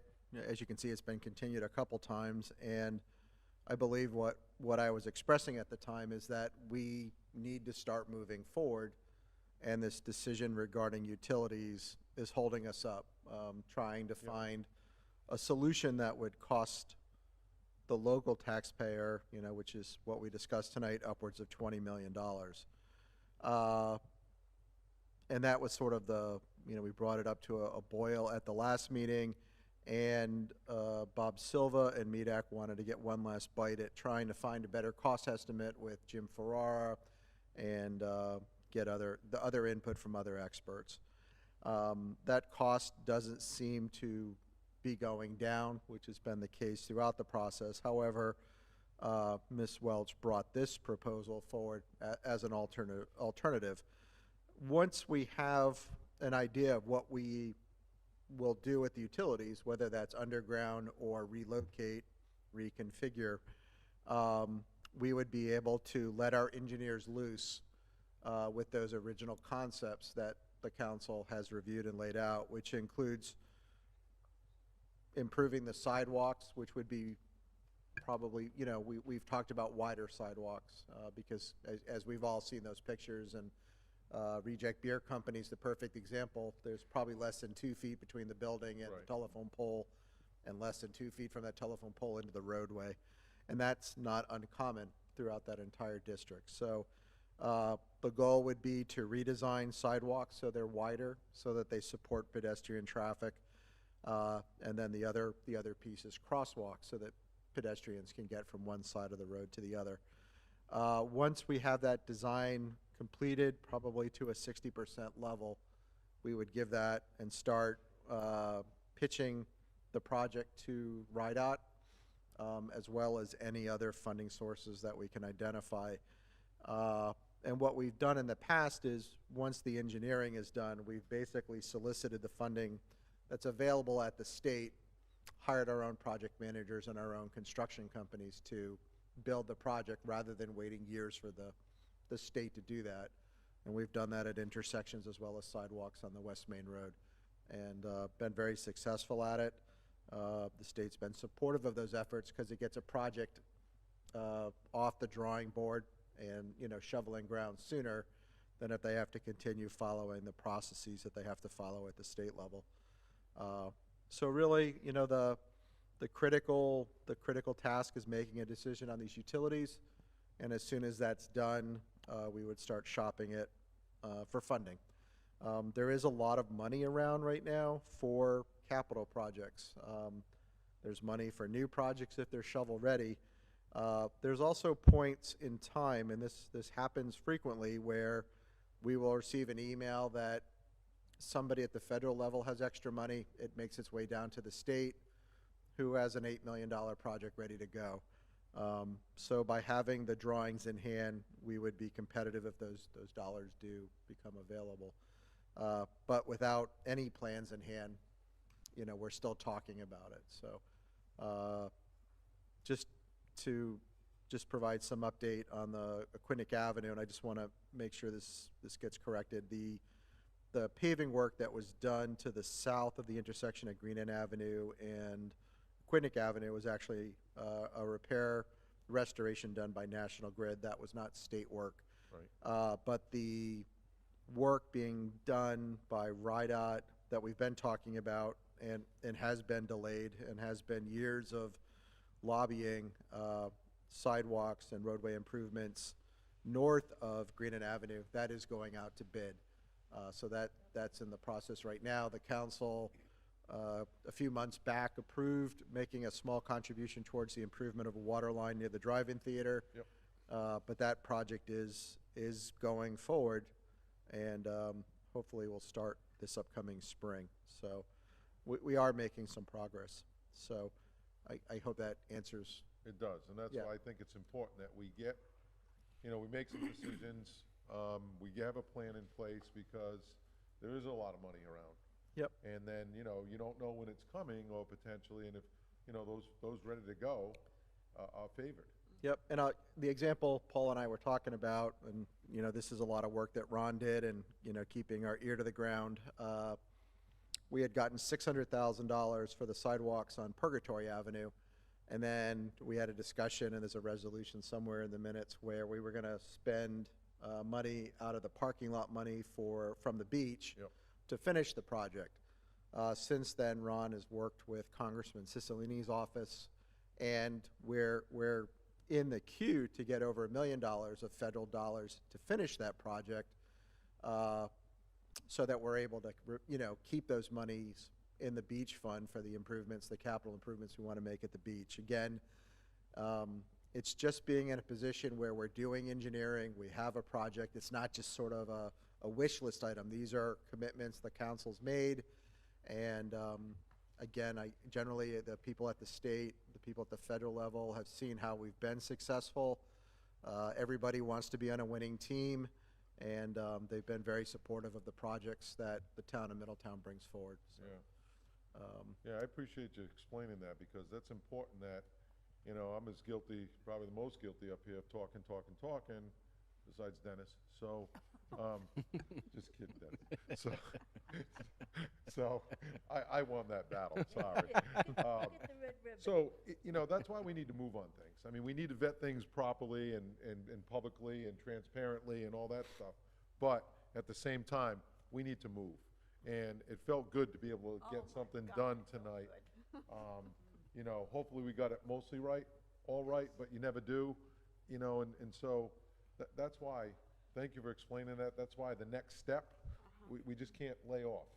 Now that that's done, it's great, but as Belichick would say, it's onto the sidewalks. Gotta keep on going. You know what I mean? It's onto the sidewalks. Dennis? Yes, and I agree 100% with that. That's what I'm saying, is you got to keep chipping away at it and keep moving it forward. I know, Sean, the TIF, I know that was a big project. We went to the state, we were able to get a TIF, and we took the taxes in that area and we're putting it in an account that was going to be reinvested in that area. And that businesses thought that was a good thing. They're like, hey, this increase, and as we do improvements, that money would come out and go into the TIF. We've used that, if I believe correctly, we've used that money to balance the budget, correct? That was correct, So, the previous year. but just to make sure it's clear, so the first year we raised about $480,000. It might be in that ballpark. And then the subsequent year, we didn't raise taxes. However, we reallocated those dollars towards the school's operating budget. So, we haven't spent the TIF money that was set aside, but we did take that revenue stream and redirected it or reappropriated it to another purpose. Yeah. So, but there is roughly $480,000 in a special revenue fund that can be used for improvements down in that district. Yeah, that's one of the questions I asked Sean today, is there money available to be able to start the next phase if this goes through this evening, Right. So, And the undergrounding of the utilities, Third Beach and Indian Ave, there was a conversation, I believe, they had a celebration, and the state was saying, hey, this is they were more like this with, quote, global warming and the storms and things and the utilities. They're going, most of our outages are because of limbs that have fallen down and knocked down a tree or knocked down the power and things along those lines. So I think it's something that we should continue to look at as a town, because it is a dangerous situation when people are out of power. I mean, we've had that. And so I know we want to do roads and roads and roads, but we should look at, undergrounding utilities in key areas. And I'm not just speaking about, Easton's Point area, but if you go down the Esplanade, you will see some telephone poles that look like they're ready to come down, okay? And so, and you've mentioned doing telephone poles here in different areas and so on, when we talked about it. So I don't know if you're still interested in looking at that as part of the plan going forward. And I'm not just saying the Easton's Point, I'm saying across the town, because it makes a big difference. And it sounds like there's state funding to help do undergrounding. Yeah, I mean, that's a council decision. I mean, I think, but based on what we're seeing for costs now, and, you know, we're in a quarter of a mile. I mean, if there's But what- money's available, then great, but Yeah, but what's the cost when we're out of power for 3 days? When were you out of power for 3 days? Well, it wasn't because of it was Sandy, yeah. And then the other one was the power supply, the gas line when it was out in the winter. Yep. That's more of a supply type of thing. right, yeah. But it was out just recently, I believe, for a few Yeah, hours, for, right? for 2 or 3 hours. Yeah, yeah. Okay. So it's just something to consider. I mean, it's something that's been recognized, and you've mentioned, you know, undergrounding is probably from a Love look to see it. I think aesthetic we'd all love to see it. standpoint. Wouldn't And, see it. and today, if you built a new neighborhood, you couldn't go above ground, you know? No, well, that's good government they put in place years back. Right, When new subdivisions was all underground. right. So, Mrs. Sanos. Thank you, sir. I'd like to ask Mr. Brown another question. When they do Aquidneck Avenue, when they do Aquidneck Avenue, is there a possibility that they could put everything underground? No, No. Did you say no? no. Okay. There's no money for it. Yeah, Try. yeah. So, Okay, I tried. okay, All right, let's move on. all right, let's move on We then. may make 9:30. Thank you. So Sean, you'll get back to us at some point next meeting or two with MeadAct's recommendation. If I'm not at the meeting, I'll ask Ron to write a quick summary of the meeting, so you're From- apprised of what was discussed With and National Grid. what's reasonably expected from the Okay. parties. Excellent. Number 11, communication of the tax assessor in reference to cancellation of taxes for certain Middletown residents. Motion receive said communication. Second? Motion is second to receive. All in favor? Aye. Number 12, resolution of the council in reference to cancellation of taxes for certain Middletown residents. Motion to pass said resolution. Second? Motion is second to pass. Any discussion? All in favor? Aye. Anybody opposed? Number 13, communication of tax assessor and finance director in reference to cancellation of taxes for certain Middletown residents. Motion receive said communication. Second? Motion is second to receive. All in favor? Aye. Aye. Anybody opposed? Number 14, resolution of the council in reference to cancellation of taxes for certain Middletown residents. Motion to pass said resolution. Second? Motion is second to pass. Any discussion? All in favor? Aye. Aye. Anybody opposed? Boards and committees, number 15, appointment of one member to the Coastal Resources Management Council, one vacancy, Middletown representative for a term expiring November 2022. Motion to reappoint John Bagwell to the Coastal Resource Management Council for a term expiring November 2022. Second? We have a motion is second to reappoint John Bagwell to the Coastal Resources Management Council for a term expiring November 2022. Any further nominations? All in favor? Aye. Anybody opposed? Number 16, appointment of two members to the Library Board of Trustees for terms expiring September 2024. Motion to reappoint Robert Crump and William R. Jones to the Library Board of Trustees for terms expiring September 2024. Second?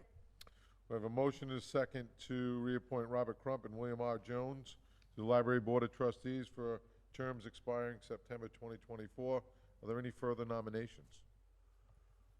All in favor? Aye. Anybody opposed? Number 17, appointment of one member to the Tax Assessment Review Board, term expiring October 2024. This is a bipartisan board, Democrat or Republican representative. Motion to reappoint Manuel M. Marks to the Tax Assessment Review Board for a term expiring October 2024. Second? We have a motion and a second. Any further nominations? All in favor? Aye. Anybody opposed? Okay.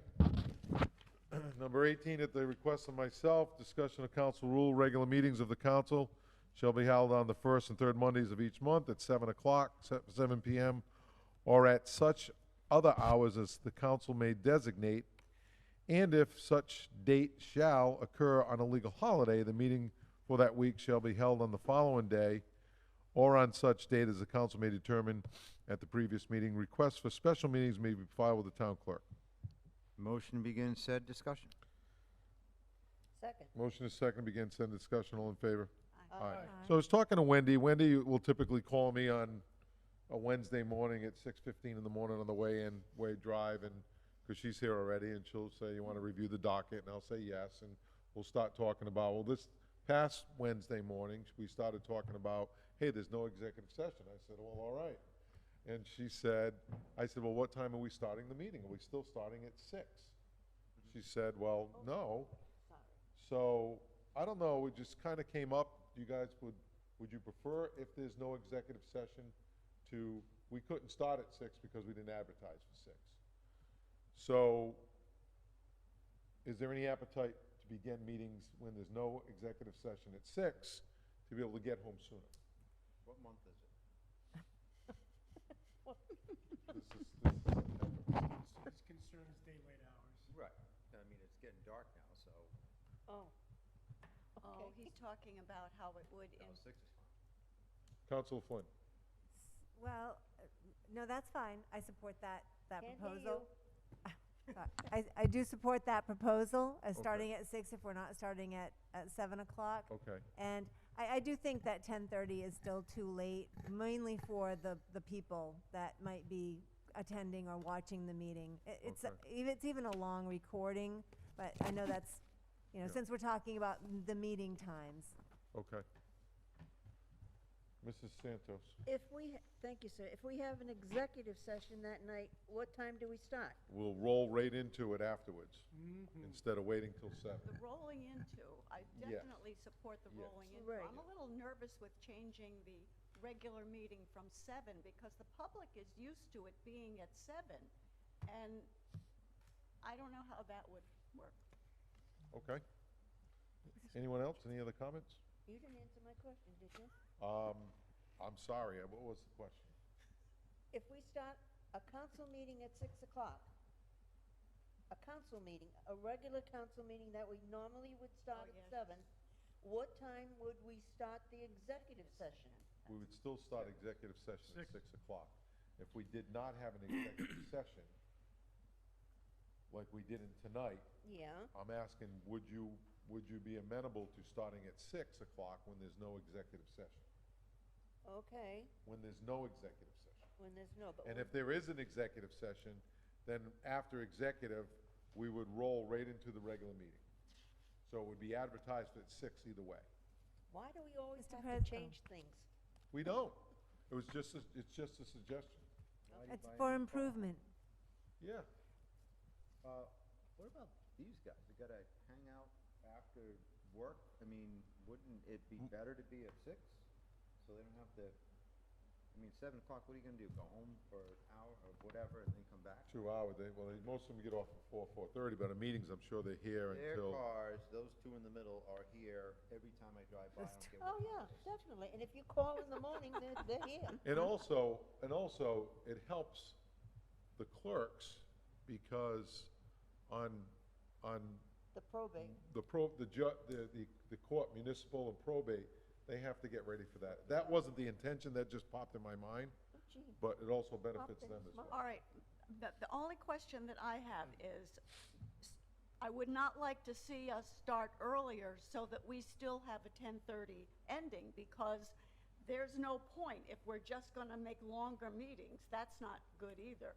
So are you gonna change the ending time? Yeah. I didn't think about that, but I'm certainly up for that. Yeah, instead of 10:30. If you wanna, 10 Yeah. o'clock, change it to 10 10 o'clock. o'clock? Mrs. Flynn? Well, if we're backing up an hour, perhaps having the meeting block from 6 to 9:30, whether we have executive session or not, just 6 to 9:30. I'm a little nervous about not that rolling in concept.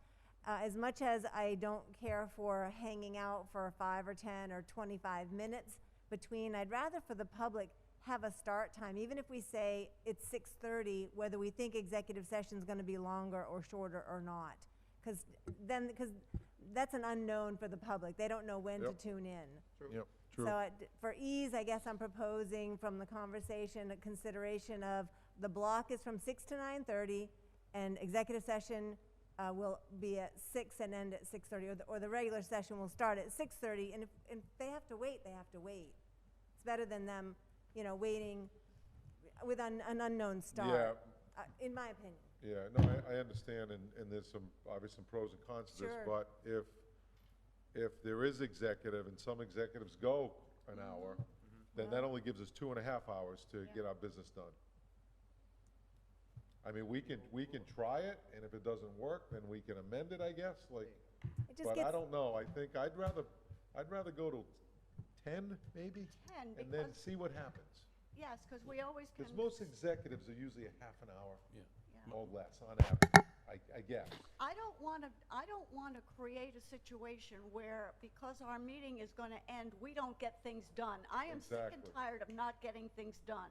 But you just gonna talk because, we got a half an hour? You only No, gonna say no, what you no, gotta say. no, what I'm saying is, never mind. No, it's okay. Mr. Regan? Just a suggestion, right now, the rule is, the regular meeting's been starting at 7 with an end time of 10:30, which is 3.5 hours. So just time the meeting to end, the rule's gonna be it ends 3.5 hours after the regular session starts. So if it starts at 6:30, it ends at 10. If it starts at 6 o'clock, it ends at 9:30. That might be an easier way of doing that, but just throwing it out there to make it more confusing for you. Okay. Well, you guys, I kind of like that suggestion. Yep. Somebody say it in a motion. Does anyone have any problem with the rollover or just starting regular session at 6:30? What's the will of the council on that? Publish it a half an hour after the executive session starts, so that if it goes 6:30? an hour, they gotta sit out there for half an hour, but if there's that slack time, it's pretty close. So you want to limit executive session to 30 minutes? No. No, I'm no, saying they- no. So if you showed up, Mrs. Ardito, our sole survivor here, and she wanted to come to the meeting, and she came at 6:30, and our executive session went long, she might have to sit out there for a half hour, but. Mr. President, Yes, ma'am. if what Mr. Welch is saying, if I understand him correctly, if we have a long executive session, we end it at 6:30 to start the No. council. No. No, wait a minute. We stop the executive session at 6:30 to start the council meeting at 6:30, and then we finish the executive session after we finish the No. council meeting? No, None of okay. the above. Nope, so I'm saying like, if there's an executive session, regardless of what the meeting is, we start at 6.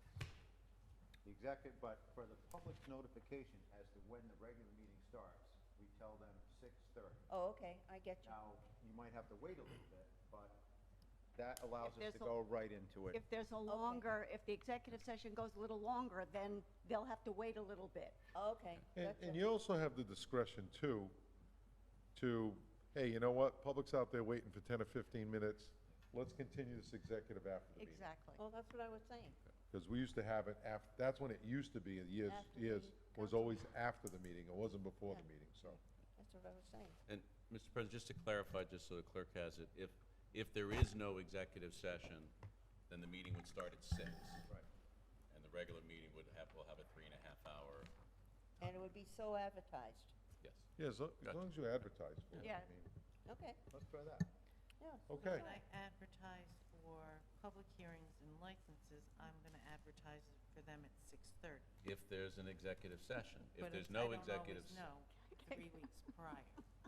So, Okay, gotcha. if I advertise for 6:30, we would still be safe even if we started at Thought the 6 Atlantic o'clock. Beach District was over. Okay. Correct? Yeah, Yeah. because there are sometimes, if it's a zoning amendment, we've got to set the date and an ad for that before the docket closes and before we know whether or not there's a executive session that week. So that's a good point. So, but that's something we can deal with in the ad and on the Right. docket. Just tell Yeah. me when to come in. Don't Yeah, want to that's affect. Yeah, just make a motion onto, what's your Whatever recommendation? you said. What was your recommendation? So the recommendation is that the, I make a motion to, now go. start meetings at 6 o'clock. If there is an executive session, the regular meeting will be noticed to begin at 6:30. And Once the regular session starts, there will be a 3.5-hour time limit. Second. And then, So moved. all in favor? Aye. Aye. This is- Anybody, I left my office an hour, because we were meeting at 6 regularly. I got home at like 20 after 5, thinking that we were meeting at 6, so I could have, which was actually nice. I had an hour to. I did too. I was so used to, I had to ask Wendy because I don't think it ever happened before. Me too. Yeah. I sent an email today I too. was like, Yeah. I don't know if I'm reading this right. I had to but- pull out the docket and look at the time and say, oh, geez, Yeah. 7 o'clock. Let's go. Motion to adjourn. Second. we have a motion and a second to adjourn. All in favor? Aye. Thank you, everyone. So we did get to a Yeah.